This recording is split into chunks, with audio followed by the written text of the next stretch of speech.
Okay. Ladies and gentlemen of the press, thank you very much for coming here today and attending to our meeting. We are here meeting under the leadership of our coalition leaders, Right Honorable Raila Odinga, Prime Minister Kalonzo Musyoka, Deputy Party Leader Martha Karua, and we have with us too Eugene Wamalwa and our ODM Party Leader Oparanya, and all the governors and deputy governors here assembled. We, Azimio la Umoja One Kenya Coalition, governors and deputy governors, met with the Azimio national leadership and reviewed the state of affairs facing our nation. We conducted a thorough analysis of the state of our economy, politics, and human security, and noted that the people of Kenya are facing times with no immediate end in sight. At the conclusion of the meeting, we resolved as follows. 1.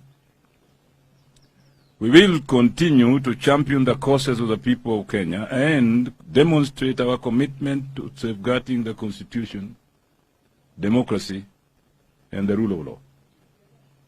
2.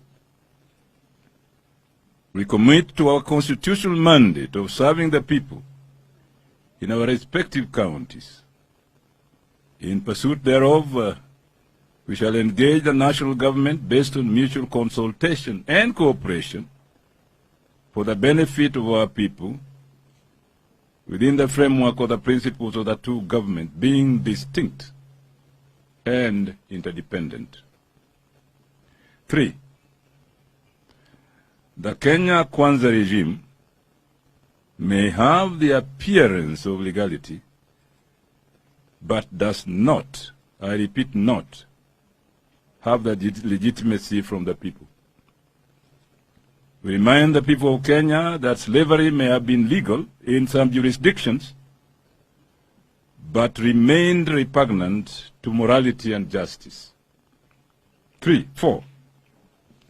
Similarly, rigging of elections may have been clothed with the cloth of legality, but it remains illegitimate and repugnant to justice.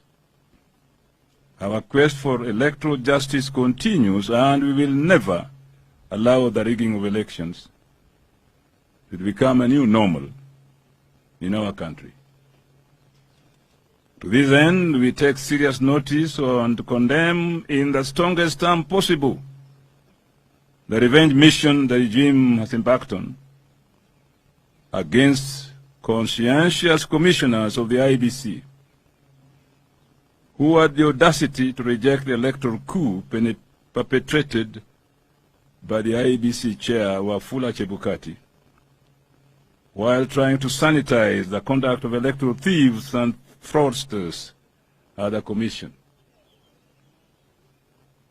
It is therefore our demand that for Wafula Chebukati and the other two outgoing IEBC commissioners should immediately proceed to their terminal leave to stop further cannibalization of the commission.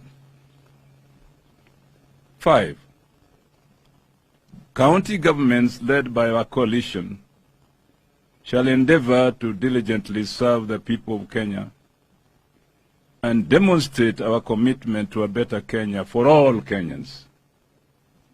We shall protect the devolved system of governance and oppose vigorously any attempt to discriminate against any community and or region of Kenya.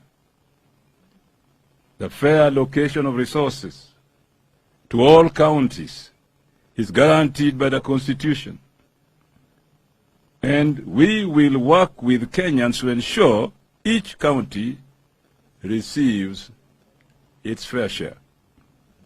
6.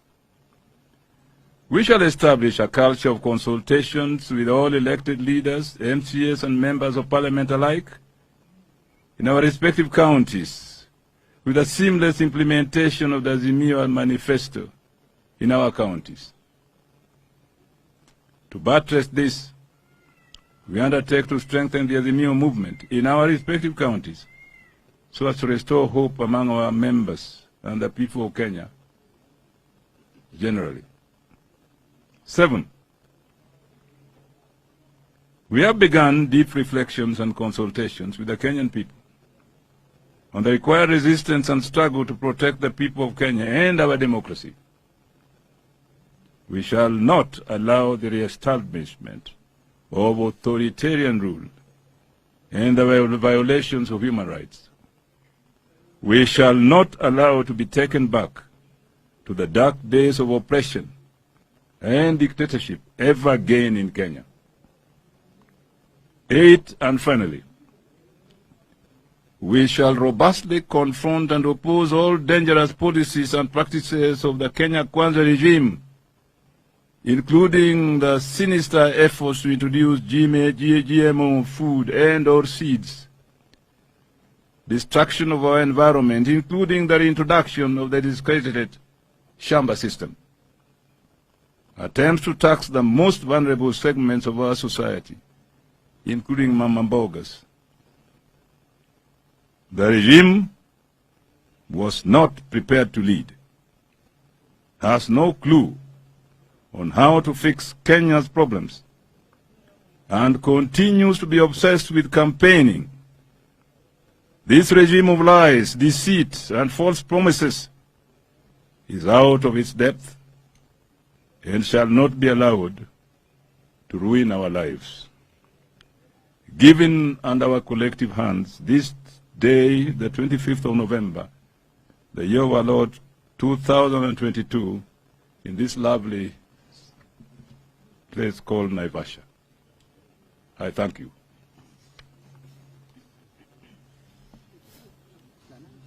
Asanteni sana, Mungu awabariki.